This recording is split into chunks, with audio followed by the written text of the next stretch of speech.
दोस्तों आज इस वीडियो में बात करेंगे कि यूपी की एक फर्जी डिग्री लेकर बिहार में लेक्चरर की नौकरी करने के लिए आई दो बालिकाओं के खिलाफ किस तरीके से मुकदमा दर्ज हुआ। इस पूरे वीडियो में बात करेंगे उस पूरे विषय के बारे में, लेकिन उससे पहले कुछ यूनिवर्सिटियों के बारे में भी बात करेंगे कि अगर आप किसी भी यूनिवर्सिटी की कोई डिग्री लेकर बैठे हैं जो आपने किसी जुगाड़ से ली है, यानी कि जिसमें आपका जो तरीका रहा है वो कुछ संवेदनशील रहा है, तो उसे वेरीफाई कराकर ही आप उसका इस्तेमाल करें, अदरवाइज आपके सामने कोई समस्या आ सकती है। और इस घटना के बारे में भी डिस्कस करेंगे इस वीडियो में, तो इस वीडियो को आप पूरा जरूर देखना अगर बैकडेटेड डिग्री या फिर किस तरीके की डिग्री लेकर बैठे हैं। तो नमस्कार दोस्तों, आपका स्वागत है आपके अपने YouTube channel education for Bharat में, और मैं हूं आपका दोस्त बीके तिवारी।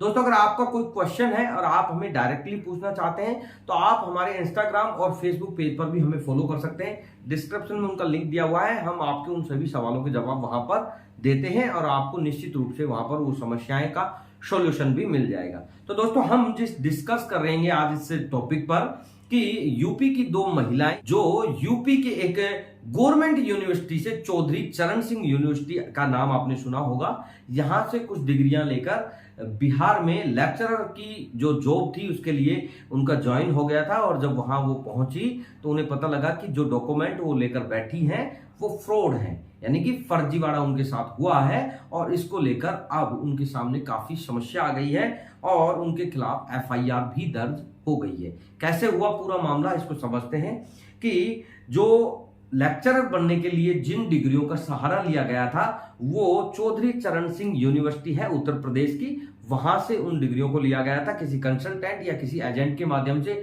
अब वो डिग्री कैसे उन्हें मिली, ये कंसल्टेंट और एजेंट या फिर इस प्रक्रिया को पूरा जब होगा, यानी कि जो एफआईआर रजिस्टर की गई है इसमें जब इन्वेस्टिगेशन होगा तो ये सारी चीजें बिल्कुल खुलकर सामने आएगी कि उन्हें जो डिग्री प्राप्त की या उनको मिली वो किस तरीके से मिली थी।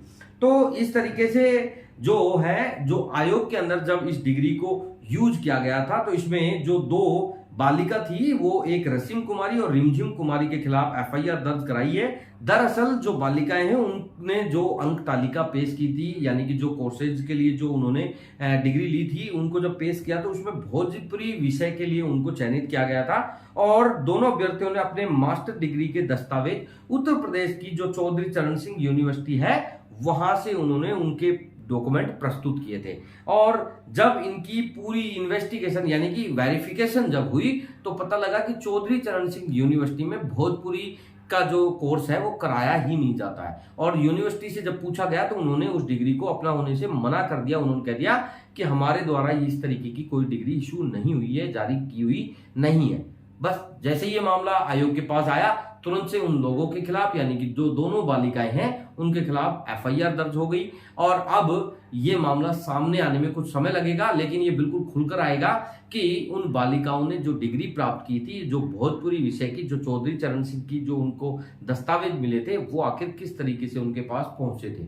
तो अगर इसकी सही और ऑथेंटिक अगर जांच हो, यानी कि अगर इसमें किसी भी प्रकार की कोई फर्जीवाड़ा अगर या भ्रष्टाचार की लिप्तता ना हो तो ये मामला बिल्कुल क्लियर हो सकता है और ये समझ में आ सकता है कि गवर्नमेंट यूनिवर्सिटी की डिग्री बाजार में कैसे आ रही है। क्योंकि हमारे पास भी आए दिन ऐसे बहुत सारे कॉल आते हैं जो दावा करते हैं स्टूडेंट कि हमने गवर्नमेंट की एक यूनिवर्सिटी से बैकडेटेड, नॉन अटेंडिंग या फर्जी तरीके से जो या शॉर्टकट तरीके से जो डिग्रियां मिल रही है वो गवर्नमेंट यूनिवर्सिटी की मिल रही है। और खास तौर पर उत्तर प्रदेश की तो बहुत सारी चीजें हमारे सामने आ रही है। आखिर ये कैसे चल रहा है या फिर किसके इशारे पे चल रहा है, ये काफी गंभीर मुद्दा है। तो हमें इन चीजों को लेकर हमेशा सजग रहना चाहिए। और जहां तक है आजकल हमारे इन वीडियोज को देखकर मेरे हिसाब से जो सरकार है उन लोगों के बीच में भी समझ में आने लगी है, या फिर जो हायर एजुकेशन डिपार्टमेंट है उन्हें भी समझ में आने लगा है कि बहुत कुछ गलत चल रहा है। इसलिए आजकल वेरिफिकेशन का जो प्रोसेस है काफी कठोर हो गया है, क्योंकि पहले इन चीजों पर ज्यादा फोकस नहीं किया जाता था। ज्वाइनिंग होने के बाद 2 से 3 5 साल, और बहुत सारे ऐसे विद्यार्थी या ऐसे एम्प्लॉइज भी हैं जिनका आज तक ही वेरिफिकेशन नहीं हुआ और उनको जॉब करते हुए 30-30 साल या 30-40 वर्ष हो चुके हैं। तो दोस्तों अब ये चीजें इसलिए सामने आने लगी कि हमने जिस तरीके से ये अवेयरनेस फैलाई है, हमने जो एक ईमानदार स्टूडेंट है उसका एक बेईमान स्टूडेंट किस तरीके से हिस्सा खा जाता है, उसकी जॉब किस तरीके से खा जाता है, इन चीजों को देखने के बाद हमने ये सोचा कि क्यों ना इस तरीके के फ्रॉड के चक्कर में उन ईमानदार स्टूडेंटों का क्या होगा जो एक अपनी मेहनत और एक ईमानदारी के साथ अपना कोर्सेज करके बैठे हैं। तो दोस्तों आज इस वीडियो से आपको ये जानकारी मिली होगी कि फर्जी डिग्री जो होती है वो फर्जी ही होती है। उसे आप चाहे कितना भी नहला लो या फिर कितना भी अच्छा खिला लो, वो ओरिजिनल नहीं हो सकती है। जिस तरीके से इन दो बालिकाओं के सामने समस्या आई है, उस तरीके से अगर आप भी इस तरीके की डिग्री लेकर बैठे हैं तो निश्चित ही आपके सामने भी वो समस्या आने वाली है।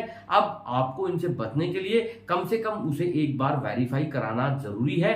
उसके लिए आप आरटीआई का सहारा ले सकते हैं, जो सिर्फ आप पत्रों के माध्यम से कर सकते हैं। और जिन लोगों ने वहां पर जो डिग्री ली है उसे आरटीआई के माध्यम से उसे वेरीफाई करा सकते हैं। जवाब मिल जाता है उसके बाद आप उस डॉक्यूमेंट का निश्चित रूप से कहीं यूज कर सकते हैं। लेकिन अगर जवाब नहीं मिलता है तो आप ये समझें कि कहीं ना कहीं कुछ ना कुछ तो गड़बड़ है, इसीलिए यूनिवर्सिटी आपके उन डॉक्यूमेंट्स का जवाब नहीं दे रही है। तो आप इस वीडियो के माध्यम से आपको समझ गए हैं कि हम आपको क्या चीज समझाकर अवेयर करना चाह रहे हैं, किस तरीके से ये फ्रॉड जो चल रहा है एजुकेशन सिस्टम का, इसको हम कम करने के लिए या फिर इसके रिलेटेड आपको वो सारी जानकारी देकर आपको हमेशा इन चीजों से अवेयर करना चाह रहे हैं। तो धन्यवाद दोस्तों, आज का ये वीडियो बस इतना ही था। अगर वीडियो पसंद आया है तो वीडियो को लाइक शेयर करना। दोस्तों अगर चैनल पर नए हैं तो चैनल को सब्सक्राइब जरूर करना। धन्यवाद दोस्तों, मिलते हैं नेक्स्ट वीडियो में। जय हिंद, जय भारत।